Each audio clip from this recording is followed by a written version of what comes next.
Sandeep Warrier B J P വക്താവ് ചോദിച്ചു. Sandeep Warrier, governor വെറുതെ പ്രകോപനം ഉണ്ടാക്കിയാണോ ക്യാമ്പസിൽ? അവിടെ ഒരു ബാനർ ഉണ്ടായാൽ ഗവർണർക്ക് എന്ത് സംഭവിക്കാനാണ് സന്ദീപ് വാര്യർ? നോക്കൂ, ഇവിടെ വാസ്തവത്തിൽ സംഭവിക്കുന്നത് മുഖം നഷ്ടപ്പെട്ട SFI അവരുന്നയിച്ചിട്ടുള്ള വീരവാദങ്ങൾ, അവർ പുറത്ത് നേരത്തെ പറഞ്ഞ വീരവാദങ്ങളൊക്കെ തകർന്നടിയുകയും ഗവർണർ നല്ല അന്തസ്സായി കാലിക്കറ്റ് യൂണിവേഴ്സിറ്റിയുടെ ഗസ്റ്റ് ഹൗസിൽ വന്ന് താമസിക്കുകയും ചെയ്തു. അപ്പോൾ ഇന്നലെ ഒരു സമരനാടകം നടത്തി, പോലീസുമായി അഡ്ജസ്റ്റ്മെന്റ് നടത്തി അവിടെ നിന്ന് പോയതാണ്. നോക്കൂ, അവിടെ ഗവർണർക്ക് പകരം മുഖ്യമന്ത്രിയായിരുന്നു താമസിച്ചിരുന്നു വിചാരിക്കുക. പ്രതിപക്ഷത്തുള്ള മറ്റേതെങ്കിലും സംഘടനയായിരുന്നു അത്തരത്തിൽ ബാനർ ഉയർത്തിയിരുന്നെങ്കിൽ അങ്ങനെ ഒരു ബാനർ ഉയർത്താൻ പോലീസ് സമ്മതിക്കുമായിരുന്നു. അപ്പോൾ കേരളത്തിലെ മുഖ്യമന്ത്രി, അതേപോലെ തന്നെ ഇവിടെ നമ്മുടെ ഭരണത്തലവനാണ് ഗവർണർ. അപ്പൊ ഗവർണറെ അവഹേളിക്കുന്നത് പോലെ ആ ക്യാമ്പസിൽ ബാനർ ഉയർത്തിയത് ഒട്ടും ശരിയായില്ല. അത് ഉയർത്താൻ സമ്മതിച്ച സംഗീത് ചാൻസലർ എന്ന് പറഞ്ഞ അപമാനിക്കലാണോ സന്ദീപ്? അങ്ങേക്കെങ്കിലും, ഏറ്റവും ചുരുപക്ഷം അങ്ങേക്കെങ്കിലും സംഗീത് ചാൻസലർ എന്ന് പറഞ്ഞ അങ്ങേക്കെങ്കിലും അപമാനിക്കലാണോ? തീർച്ചയായിട്ടും ആ രീതിയിലുള്ള പരാമർശങ്ങൾ തീർച്ചയായിട്ടും അവഹേളനപരമാണ്. ഗവർണറെ അവഹേളിക്കാൻ ഉദ്ദേശിച്ചുകൊണ്ടുള്ളതാണ്.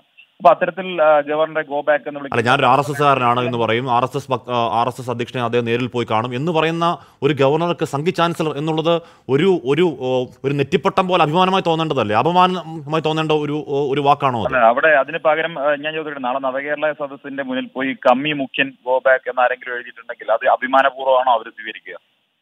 അത് അവരോട് ചോദിക്കണം. സ്വാഭാവികമാണ്.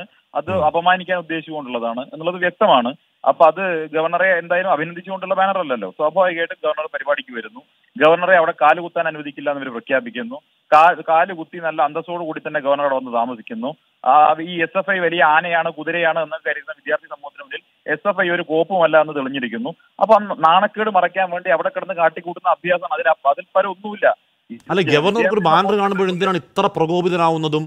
സാർ, സന്ദീപ് വാര്യർ, ഇത് ഒരു വിദ്യാർത്ഥി സംഘടനയല്ലേ? ഇപ്പൊ താങ്കൾ തന്നെ പറയുന്നത് പോലെ ഒരു വിദ്യാർത്ഥി സംഘടനയാണ് എന്ന് പറഞ്ഞാൽ വിദ്യാർത്ഥികളാണ് ഇതിൽ പ്രവർത്തിക്കുന്നത് എന്ന് പറഞ്ഞാൽ ഈ പറയുന്ന ആരിഫ് മുഹമ്മദ് ഖാന്റെ ചെറുമക്കളാകാൻ പ്രായമുള്ള കുട്ടികൾ പ്രവർത്തിക്കുന്ന ഒരു വിദ്യാർത്ഥി സംഘടനയാണ്. അവർ ഉയർത്തി രണ്ട് ബാനർ കാണുമ്പോൾ കേരളത്തിലെ ഒരു ഭരണഘടനാ സ്ഥാപനം, താങ്കൾ തന്നെ പറയുന്ന പോലെ കേരളത്തിലെ ഭരണത്തിന്റെ മേധാവിക്ക് വല്ലാതെ പ്രകോപനം ഉണ്ടാവുകയും അദ്ദേഹം തന്നെ നേരിട്ടിറങ്ങിയെന്ന് പോലീസുകാരനെ വായിൽ തോന്നുന്നൊക്കെ പറയുകയും അദ്ദേഹം തന്നെ എന്തിനാണ് അത്ര പ്രകോപനം? അദ്ദേഹത്തിന് ആ റൂമിൽ ഇരുന്നുകൊണ്ട് ബാനർ കഴിപ്പിച്ചുകൂടെ? ആ ബാനർ കണ്ട അദ്ദേഹത്തിന് അത്ര പ്രശ്നമുണ്ടെങ്കിൽ? ഒരു സെക്കൻഡ്, ഗവർണറേക്കാൾ കൂടുതൽ പ്രകോപിതനായിരുന്ന ഒരു മുഖ്യമന്ത്രിയുള്ള നാടല്ലേ ഇത്?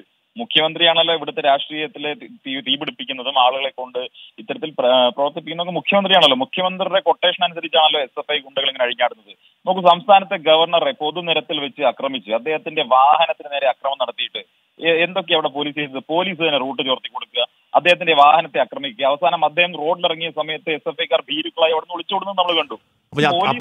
താങ്കൾ തന്നെ അത്രയും ഭീരുക്കളാണ്. ഞാൻ പറഞ്ഞ അത്രയും ഭീരുക്കളും അത്രയും പാവങ്ങളുമാണ്. ആ പാവങ്ങൾ ഉയർത്തി രണ്ട് ബാനർ കണ്ട് എന്തിനാണെന്ന് ഈ ഗവർണർ ഇത്ര കണ്ട് പ്രകോപിതനാവുന്നത്? ഒന്ന് ആലോചിച്ച് നോക്കൂ.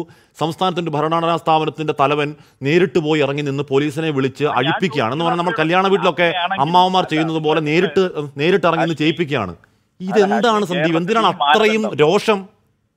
അല്ല, സ്വാഭാവികം മാത്രമാണ് ഹാഷ്മി. ഈ മാനദണ്ഡം കേരളത്തിലെ എല്ലാ നേതാക്കൾക്കെതിരെയും അതല്ലെങ്കിൽ ഭരണഘടനാ സ്ഥാനത്തിരിക്കുന്നവർക്കെതിരെയും എല്ലാവർക്കും ഈ മാനദണ്ഡമാണ് കേരളത്തിലെ പോലീസ് സംവിധാനം കൊടുക്കുന്നതെങ്കിൽ, കേരളത്തിലെ ഭരണം അങ്ങനെയാണ് കൊടുക്കുന്നതെങ്കിൽ തീർച്ചയായിട്ടും നിങ്ങൾ ഈ ചോദിക്കുന്ന ചോദ്യത്തിന് പ്രസക്തിയുണ്ട്. പക്ഷെ കേരളത്തിൽ സംഭവിക്കുന്നത് എന്താ? മുഖ്യമന്ത്രി ഒരു കരിങ്കൊടി കാണിക്കുമ്പോൾ പോലും പേടിക്കുന്നുണ്ട്. കരിങ്കൊടി മുഖ്യമന്ത്രി ഒരു കരിങ്കൊടി കണ്ടാൽ പ്രകോപിതനാണ്, എന്നാൽ പിന്നെ ഗവർണർ പ്രകോപിതനാവണം എന്നതാണോ നിങ്ങളുടെ മാനദണ്ഡം? ഹാഷ്മി, ഞാൻ ചോദിക്കട്ടെ, ഈ കരിങ്കൊടി മുഖ്യമന്ത്രിയെ പിടിച്ച് കടിച്ചിട്ടുണ്ടോ? മുഖ്യമന്ത്രി പ്രകോപിതനാവുന്നത്. അപ്പൊ അതുപോലെ തന്നെയാണ് മുഖ്യമന്ത്രി കരിങ്കൊടി കണ്ടാൽ പ്രകോപിതനാവുന്നു. അത് കാരണം ഗവർണറും അതേ തോതിൽ പ്രകോപിതനാവണം എന്നതാണോ നിങ്ങളുടെ യുക്തി? അതെന്ത് യുക്തിയാണ്? സ്വാഭാവികം മാത്രമാണ്. ഞാൻ ചോദിക്കട്ടെ, എല്ലാവരും ഈ SFIക്കാരുടെ ഗുണ്ടായിസയും മുഖ്യമന്ത്രിയുടെ കൊട്ടേഷനുമൊക്കെ ഭയന്നിട്ട് എല്ലാവരും ഒരുപോലെ പ്രതികരിക്കാതിരിക്കും, ഭയന്ന് പിന്മാറുമെന്ന് കരുതണ്ട. അദ്ദേഹം അലിഗഡ് മുസ്ലിം യൂണിവേഴ്സിറ്റിയുടെ ജനറൽ സെക്രട്ടറി ദീർഘകാലം ഇരുന്ന ആളാണ്. അദ്ദേഹത്തിന് ഇത്തരം രാഷ്ട്രീയ സാഹചര്യങ്ങളോട് പടവെട്ടി തന്നെ വന്നയാളാണ്. ഇവരുടെ സംശയമുണ്ട്, ഒന്നാം തരം രാഷ്ട്രീയക്കാരാണ് സന്ദീപ്. തയ്യാറായി വന്നയാളാണ്. ഒന്നാം തരം രാഷ്ട്രീയ രാജീവ് ഗാന്ധിയുടെ പ്രവർത്തിച്ചു, ഇന്ദിരാഗാന്ധിയുടെ പ്രവർത്തിച്ചു, BSPയിൽ പ്രവർത്തിച്ചു. BSP വിട്ട് അദ്ദേഹം അത് BSP വിടാനുള്ള കാരണം എന്താ അറിയോ? അന്ന് ഗുജറാത്ത് കലാപ സമയത്ത് BSP BJPയുമായി ഏതോ തരത്തിൽ കൈകോർത്തു എന്നതിൽ അത്യന്തം വിഷമത്തിൽ ധാർമ്മികമായി എനിക്ക് പുറത്തേക്ക് പോലില്ലാതെ മറ്റു വഴിയില്ലാതെ കാൻഷറാമിന് കത്തെഴുതി പുറത്തേക്ക് പോയ നേതാവാണ്. ഒന്നാം തരം രാഷ്ട്രീയ നേതാവാണ്, ഒരു സംശയ കാര്യത്തില്ല. ഇന്ത്യൻ രാഷ്ട്രീയത്തില് രാഷ്ട്രീയ പാർട്ടികൾ മാറുന്ന ആദ്യത്തെ മനുഷ്യനാണ് ഇവിടെ. ഇല്ല, ഞാൻ പറഞ്ഞ രാഷ്ട്രീയക്കാരാണെന്ന് പറഞ്ഞു. അത് ജനാധിപത്യത്തിൽ രാഷ്ട്രീയ പാർട്ടികൾ താങ്കൾ പറഞ്ഞ കോംപ്ലിമെന്റ് ചെയ്തേ അല്ല എന്തെങ്കിലും കുഴപ്പമുള്ളത്? ഒരു കുഴപ്പമില്ല, ഒരു പ്രശ്നമില്ല. ഞാൻ താങ്കൾ പറഞ്ഞതിനെ കോംപ്ലിമെന്റ് ചെയ്തതാണ്. അതൊന്നും ഈ സമയത്ത് അദ്ദേഹം BSP വിടാനുള്ള കാരണം ഗുജറാത്ത് കൂട്ടക്കൊലയിൽ കാരണക്കാരായ BJP-യുമായി BSP കൈകോർക്കുന്നതിൽ മനംനൊന്ത് പുറത്തേക്ക് പോയ ആളാണ്, BSPക്ക് പുറത്തേക്ക് പോയ ആളാണ്. ആ കാലത്ത് മാധ്യമ വാർത്തകളുടെ അടിസ്ഥാനത്തിൽ സ്വീകരിച്ച നിലപാടുകൾ ഒരുപാട് മനുഷ്യർ പിന്നീട് തിരുത്തി പറഞ്ഞിട്ടുണ്ട്. അത് ഒരു മനുഷ്യൻ മാത്രമൊന്നുമല്ല, ഇന്ത്യയിൽ ഒരുപാട് പേർ തിരുത്തി പറയുകയും അന്ന് സ്വീകരിച്ച നിലപാടുകൾ ശരിയല്ല എന്ന് ബോധ്യപ്പെട്ടതിന്റെ അടിസ്ഥാനത്തിൽ BJP-യോടൊപ്പം കൈകോർക്കുകയും ചെയ്തിട്ടുണ്ട്. ഒരുപാട് മനുഷ്യരുണ്ട്. അത് കേരളത്തിലുള്ള മന്ത്രിമാരടക്കമുണ്ട്, കേരളത്തിലെ മുൻ MP-മാരടക്കമുള്ളവരുണ്ട്. അതാണ് നിൽക്കട്ടെ. എന്റെ വിഷയം എന്ന് പറയുന്നത് എന്താ, അദ്ദേഹത്തെ അപമാനിക്കുന്ന രീതിയിൽ ബാനർ ഉയർത്തുന്നു. ചാൻസലർ വന്ന് താമസിക്കുന്ന സമയത്ത് അദ്ദേഹത്തെ അവഹേളിക്കാൻ ഉദ്ദേശിച്ചുകൊണ്ട് എല്ലാവർക്കും വ്യക്തമാണ്. അപ്പൊ അത് അവഹേളനമായി എടുക്കേണ്ടതെന്ന് പറഞ്ഞാൽ അത് കോംപ്ലിമെന്റ് ആയിട്ട് എടുക്കാനുള്ള സൗകര്യം അദ്ദേഹത്തിന് ഇല്ല. അതൊക്കെ അല്ല, സംഘി ചാൻസലർ എന്ന് വിളിക്കുന്ന അപമാനമായി എടുക്കണോ അഭിമാനം എടുക്കണോ അദ്ദേഹം തീരുമാനിക്കേണ്ടതാണ്. അദ്ദേഹത്തിന് തോന്നലാണ് അത് അപമാനം തോന്നിയാൽ അദ്ദേഹത്തിന് ഒരു തർക്കമില്ല, അപമാനം തന്നെയാണ്. ഇപ്പൊ എന്റെ ചോദ്യം അതായത്, എന്റെ ചോദ്യം ഒന്നാമത് സർവകലാശാല ക്യാമ്പസിന്റെ ഹോസ്റ്റലിൽ അദ്ദേഹം ഒന്ന് താമസിക്കാൻ പ്രത്യേക കാരണമൊന്നുമില്ല എന്ന് പറഞ്ഞാൽ അവിടെ SFI പ്രവർത്തകർ ഒരു വെല്ലുവിളി നടത്തി അതിനെ തീർക്കുക എന്നുള്ള രീതിയിൽ അവിടേക്ക് വന്ന് നിൽക്കുക എന്ന് പറഞ്ഞാൽ കുട്ടികൾ അങ്ങോട്ടും ഇങ്ങോട്ടും കളിക്കുന്നത് പോലെ ഗവർണർ SFIയോട് നിൽക്കേണ്ട ഒരാളാണോ സന്ദീപ്? ഇപ്പോൾ സന്ദീപ് ABVP നിൽക്കട്ടെ, അപ്പോൾ അതിന് ഗ്രേസും ഭംഗിയുമുണ്ട്. അതുപോലാണോ ഗവർണർ? അല്ല, അഷ്മിയുടെ പഴയ SFIക്കാരൻ SFIക്ക് ഏറ്റ അപമാനത്തിൽ സ്വാഭാവികമായിട്ട് അങ്ങേക്ക് പ്രതിഷേധവും വിഷമമൊക്കെ ഉണ്ടാവും. ആ വിഷമാണ് അത് പറഞ്ഞോളൂ, ഒരു പ്രശ്നമൊന്നുമില്ല.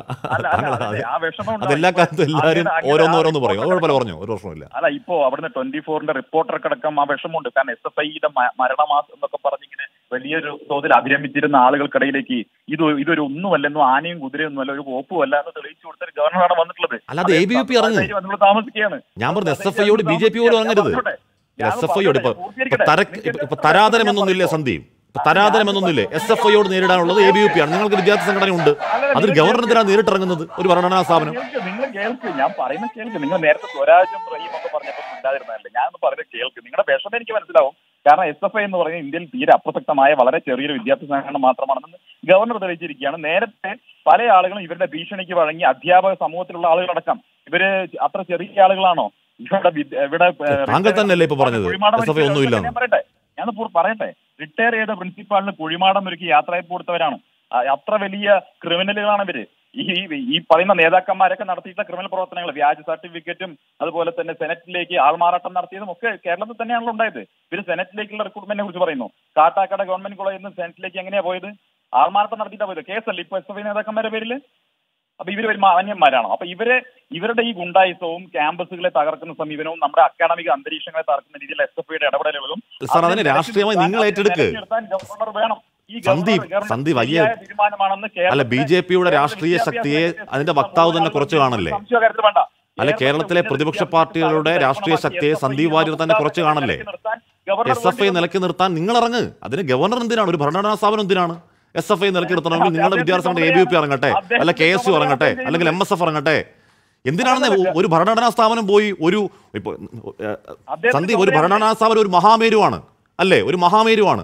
ആ മഹാമേരു പോയി വിദ്യാർത്ഥികളുടെ ഒരു സംഘടനയ്ക്കെതിരെ നേർക്കുന്നിരുന്നാൽ അതിന്റെ കുറച്ചിൽ SFIക്കാണോ ഈ ഗവർണർക്കാണോ സന്ദീപ്? അഷ്മി, കേരളത്തിലെ സർവകലാശാലകളുടെ ചുമതലക്കാരൻ ഭരണഘടനാപരമായി ഗവർണറാണ്.